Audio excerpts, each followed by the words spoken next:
Hi, I'm Gary Magwood, and you're listening to the Other Side Radio Show with Jeremy and Josh Davis, and it starts now. The Other Side Media Group and 91X now present The Other Side Radio Show, a program about people who make a difference from all walks of life in Quinte and beyond. And now here are your hosts, Jeremy and Joshua Davis. Hi, and welcome again to The Other Side. I'm Jeremy T. Davis, along with my good friend, Gary P. Magwood. Welcome to our show. It's great to have you here in the hot seat today. Fine to be in the hot seat, Jeremy. Anytime. Now, Gary, if I can first start out by asking you, we'll start with the easy questions. Can you remind our listeners what Night Kitchen 2 is all about? Night Kitchen 2 has been quite an interesting phenomenon. First of all, I stole the idea from Wolfville, Nova Scotia, where they had a night kitchen. Okay. And it's the 11th year this year. Hard to believe. And anyway, I brought it to Belleville, and it's so cool because I call it Belleville's acoustic musical variety show. It's by invitation. It's very different than an open mic. We invite performers. They could be singers, musicians, poets, storytellers. Everybody gets about 5 minutes at the mic. We perform at the Pinnacle Playhouse. And we invite a feature, and they'll usually get 3 opportunities to play. And it's so well received and attended because folks love it because they never know what they're going to get on stage. And it's been quite a phenomenon. So now 11 years later, and I don't know, 90 some odd shows, it's rolling right along. Well, absolutely. And Joshua and I and the family are familiar with the program. And a lot of those performers, we have been lucky enough to have grace our show, the Other Side Radio Show. So we're not trying to steal the talent from you, Gary, but just, any way you can showcase it. And you brought up a valid, a very relevant point. The kitchen party type of concept idea, if I can coin it that way, is a very down east or an eastern phenomena. I know that because of our roots that go back, or Dad's roots that go back, and my grandfather's from down east. It's a great, way to connect with your audience on a very intimate level. Would you agree with that, Gary, or not? How could I not agree with that? That's a very good dissertation. We keep it acoustic for a variety of reasons. First of all, it makes it very simple to produce. We have one microphone, and we don't have to worry about amplifiers and plugging people in. But it definitely is a reflection of what happens down east. The kitchen parties they're right throughout that part of the world. And it's surprising what we get. Our audience are so supportive that even if a beginner on stage maybe loses their way partway through a guitar solo, they'll pause and wait. Let them gather it up, and then give them a hand for getting it back together. So, absolutely, and it must help to build that emerging artist confidence, and so that's why not only do the audiences want to keep coming back, but the artists want to keep coming back. And before we move on here to other things you want to announce today and get a little more of Gary P. Magwood's story, I wanted to ask you, as you might be aware, as the public is starting to be aware, I have recently started in the forte of songwriting. So I haven't actually vocally performed myself yet, although I would love to sing my own lyrics that I have wrote and arranged the music for in these most recent tracks. Someday, my brother has also wrote songs. My brother Joshua is a renowned Canadian poet with 4 books to his credit. More on the way. He has a song called "The Honeybee Serenade" that he wrote the lyrics to based on his poem. So my question to you, Gary, is can it also be a songwriter's showcase too? If the songwriter would team up with some local talent or artist that would want to collaborate with them. I would say 100%. I would say if there's a songwriter out there, as in either Jeremy or Josh Davis, we'd find a musician or a presenter to perform it. Why not? And that's just another great scenario, because I hope you don't mind us putting ourselves in the situation, but we give it as an example for others to listen to this, and maybe they're at home listening to this, sitting on the couch, or working around, or listening in the car, and they're saying, well, that's me too. And so what we're trying to do, what we always try and do with these shows, with our events, with the Other Side Media Group, is empower the human spirit and the human condition. So, Gary, I want to ask you, you mentioned it's in its 11th season, Night Kitchen 2. Could you ever, maybe you sort of answered it in your previous answer, but forgive me for asking it again in this way as the journalist, but could you ever have envisioned the success of such a local, it's a local, prominent, legendary program now? Jeremy, that's really fascinating. I hadn't thought about it. When I look at projects like Night Kitchen or DocFest, I never think about an end result. I always figured that if I'll get it started and get some people around me who are of similar mind and see where it goes. And I had no idea that Night Kitchen would go as long as there's audiences, and as long as there's performers, and as long as the Pinnacle Playhouse, we're going to carry on. So, yeah, I never looked ahead that far. No, oftentimes when you just have a great idea or you have a passion, you just want to get out and do it and see where it goes and see where it takes you, and that is the beauty of things like that, if I might say that. So, and you mentioned too in that little segue about Pinnacle Playhouse.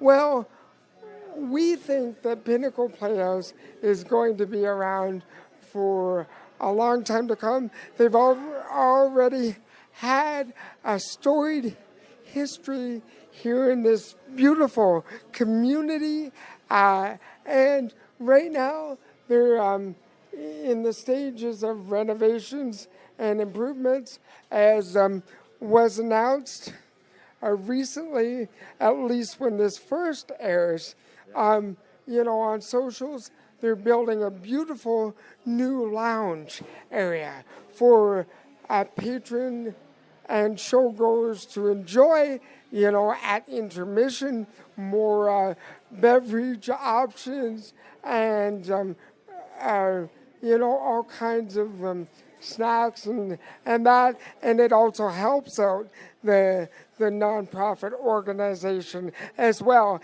as arts community culture is very important. I would be remiss not to say, and this is what I truly believe and always have. arts, culture, and alike are the very bedrock. They're the very foundation of what makes a community grow, brings them together in so many different artistic expressions and pursuits, and we must keep it all going. And we've got beautiful other venues such as the Empire Theater. We've got Theater in the Wings that we were talking about. So many others. Sterling Festival Theater, when we look from a regional perspective within the Quinte region. As long as we continue to get the great support of our fellow citizens and the visitors of the Bay of Quinte, the sky's the limit. Because without arts and culture, our communities as a whole, in my opinion, would be pretty dull, and our economy would grow stagnant. Do you want to comment on that? You are echoing the words I used when I ran for council, Jeremy. Because I ran on an arts and culture ticket. I didn't really want to get elected to council. I really wanted to get all the other candidates to respond and react, because my words were, without arts and culture, without a strong arts and culture community, you can attract all the industry and businesses you want. But if you haven't got theater, music, art, you haven't got a community. So you are quite right. Absolutely. And Gary, if you don't mind me saying, I think we're quite like-minded and similar-minded, because as people remember, I have ran for council and other pursuits, and no, it's always been fundamentally important. And you could see, and no pun intended, I'm not pointing any fingers at anyone specifically, but you could see when that subject was raised, who those topics and who those issues were important to and heartfelt. And just before we move on from this, to add to your comment, and we talked about, you talked about without that, about the industry, and I mentioned the economy, but it's also things like, and I believe I mentioned this to our current mayor the most recent time he was on our program. It could have been, I don't know, maybe it wasn't the most recent time, but it could have been as far back when he was running this last term to return to City Hall. And I said, when we're talking about the other things that are important for a community to have, like doctor recruitment and those things, we have to make sure that our community remains attractive and appealing, so that professional families and young families and alike, everyone, can see that this is a great place to live, work, and play, and to raise a family, and to be incentive to stay here. The next point we want to cover here today, if you don't mind letting the cat out of the bag, sort of speaking, you are in the early stages of developing a brand new initiative. Do you want to let the public know just a little sneak preview of what your next labor of love is going to be, and what's going to be coming to beautiful downtown Belleville? Okay, you pried it out of me, Jeremy. I'm thinking, not 100% yet. I'm putting the pieces together, talking to folks, and I have a venue.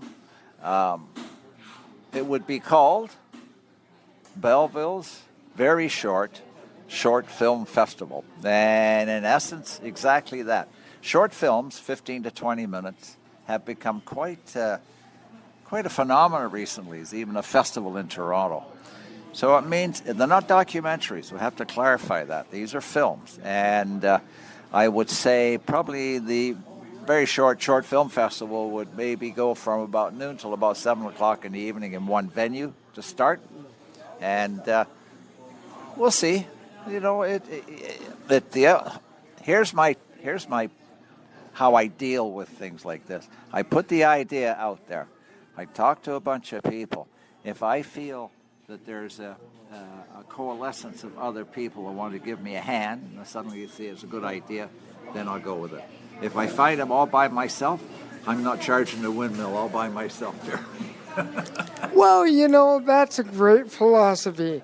You know, if I can coin it another way, if you build it, they will come. We've all heard that to some degree. Then you know that it's a beneficial endeavor to embark on at this particular time. They can all be great ideas, but it's just about timing and the resources that would be available to us, that would present to us. And that's what Josh and I and the entire family have found in any of our endeavors over the years. We've done many events.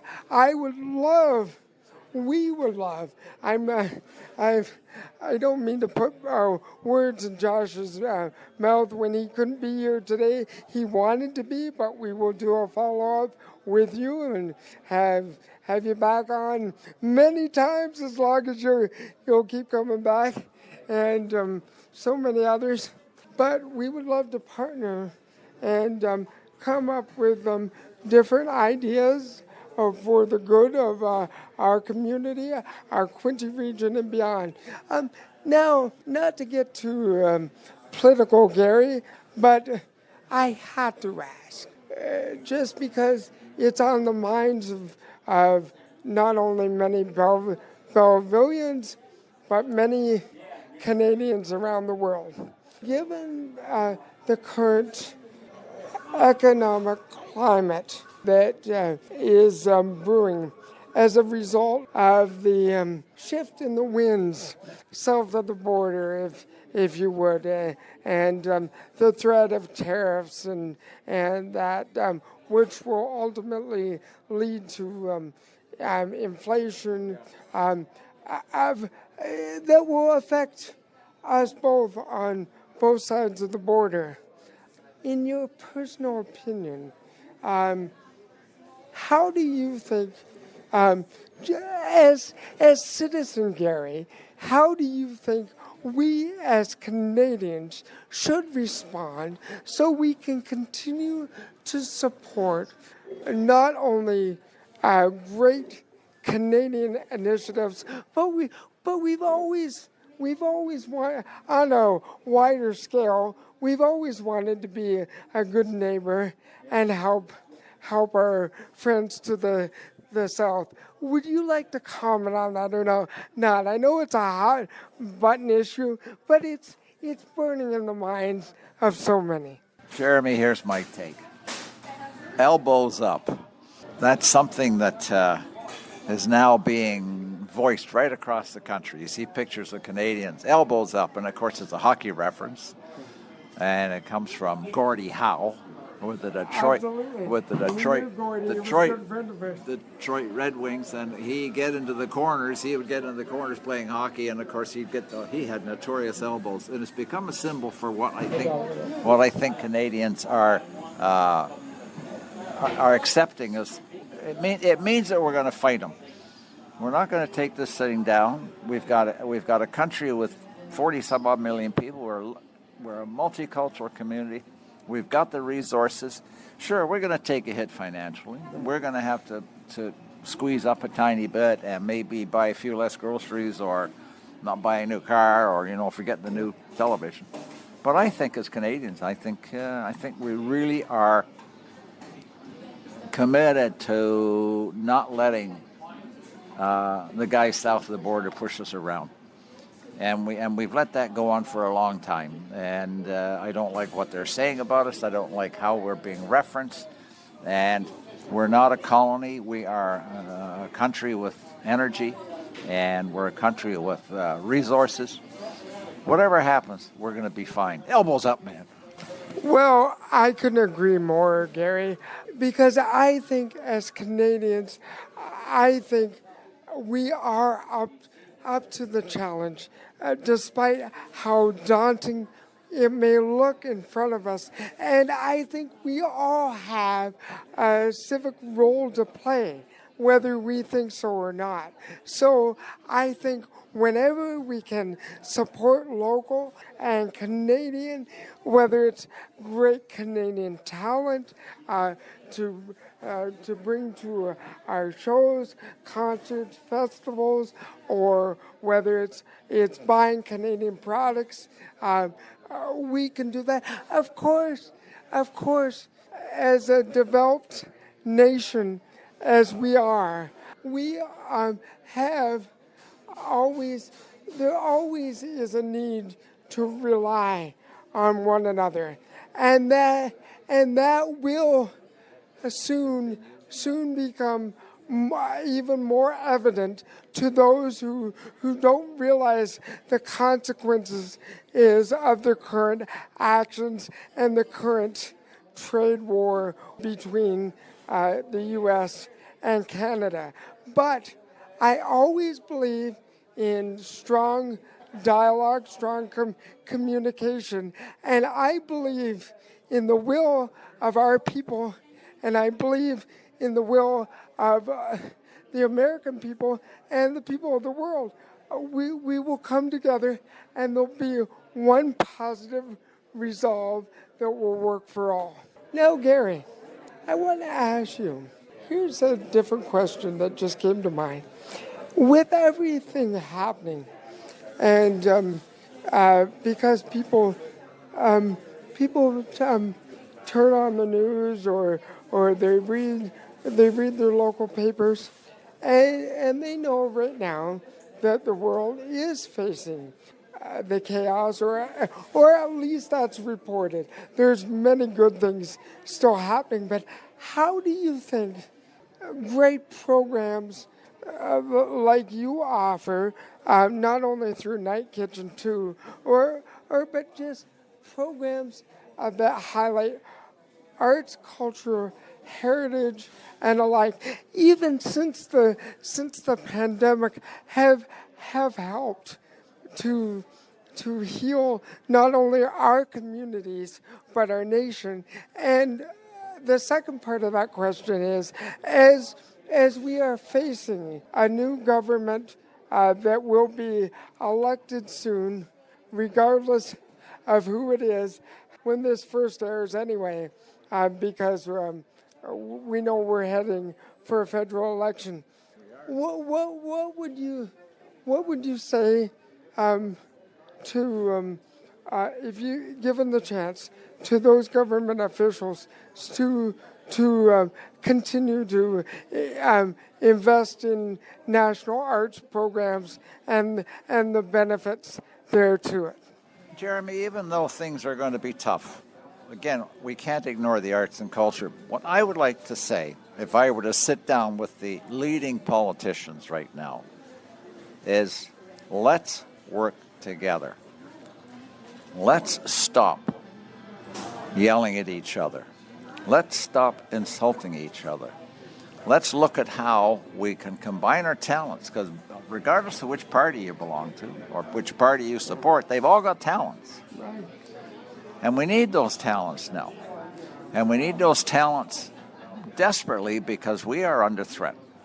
That's a major threat. This is not something, a hockey team. This is a major threat. So I say to the politician, work together. I don't care what party stripe you are. Work together. And at the same time, keep in mind that you can have all the things that we want, groceries and a place to live, etc., that do not ignore the arts and culture. Make sure you support it. Make sure that it's an integral part of your discussions. How has arts and culture helped to heal, Well, because arts and culture, theater and poetry and music and things like that have always been used to heal, Jeremy. If you are, And we know that. if you're in pain, you sing a just song wanted about pain. individual perspective. Yeah, and it's important. It's really critical. Absolutely, because as I said on a previous week, I find my songwriting very cathartic and therapeutic. It comes from a different place of the soul, and if we can help one person, even one person at a time, even though we know that arts and culture helps a greater mass than that, then we know that it is all worthwhile and worth the investment and the resources. So I encourage you to get out in Belleville, get out in Quinte, support our arts, culture, heritage initiatives. Night Kitchen 2 continues. Tell us the next dates, and then we'll go from there. And how could someone contact you if they want to know more about your great initiatives? Well, Night Kitchen, the next show is going to be, what are we talking, April 26th. We're back in the Pinnacle Playhouse. It's still $10, even after 11 years. And, of course, the money does go to the Belleville Theatre Guild. We're a fundraiser for the Belleville Theatre Guild. All the performers get paid. We look after the sound people. We look after the other producers. And we've raised probably over $18,000 for the Belleville Theatre Guild since we started Night Kitchen. Not bad, eh? Plus all the different performers who now, and this is really important, I think about half a dozen of performers who started on the Night Kitchen stage are now playing in pubs and bars. One of them even performed at the Empire Rock Fest, started on our stage. So, that's where it all happens, and keep going out. Keep going out. And tell them your contacts. Contacts are, Facebook page is probably the best. From Night Kitchen to the Facebook page, and all the information you need is on there. If you're interested in performing, the information is there well. And there's some tickets at the door as well, right? There's some tickets. Oh yeah, tickets are at the door. Yeah. We don't have to do anything in advance. There, it's a 150-seat theater. Bring you $10. Come on down, grab a beer, and listen to some good tunes and good poetry. Sounds like a great night out. So whenever we can, we're in. Well, it's been a pleasure to have you back on the Other Side radio show, or the Other Side live. After all this time, Gary, you got to come back. Thank you. I can't believe we're all out of time. We need a longer show. But for now, this has been the Other Side radio show on location at Canada's favorite coffee shop, Tim Hortons. I'm Jeremy T. Davis. We'll see you next week. God bless. The Other Side Radio Show is a production of the Other Side Media Group in association with 91X. You can connect on Facebook at the Other Side Media Group, Instagram at Jeremy Tyler Davis, or on YouTube at Jeremy T. Davis, Belleville, Ontario for on-demand episodes and more. Tune in next week for another episode of the Other Side Radio Show.